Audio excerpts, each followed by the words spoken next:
السلام علیکم برادرای عزیز، اکا، بچه چه غریبا. ای همتون خواهش میکنم لایکم بچخین، کامنتاری خوب نویسین، چیزی نمیفهمین اوید تلفن نویسین در کامنتاری، لایک حتما مونین تا که دستگیری کانالی ما شوه و انالیز که کانالی ما ساز شوه، یعنی که خوبتر شوه. و بعد چی گفتنیم برادرای عزیز، یک فونکسیون نوی واتساپ های ممکن که بسیاری از شما ندانه. در واتساپ می داریم برادرای عزیز، در سبشینی دوستمون می داریم. خیلی که می بینین در سبشینی می نویسیم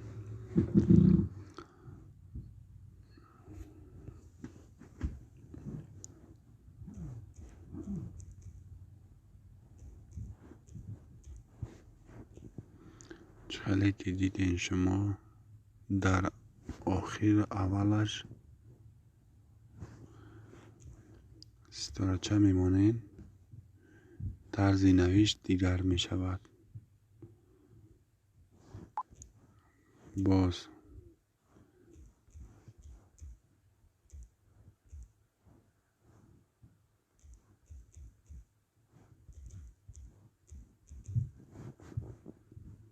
خیلی که گفتم در اول و آخرش میمانیم، طرز نوشت خط زده می شود. همین خیل میتوانید شما طرز نوشت و حلش کرده روان کنید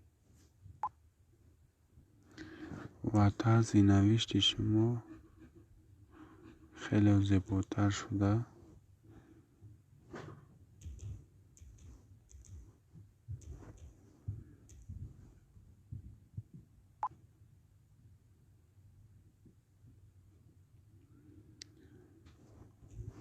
خیلی که دیدیم برادر عزیز، همتون خواهش لایک بچخین،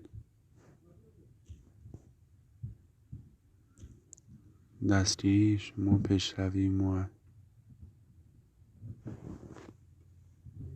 باقی در پناه الله باشید.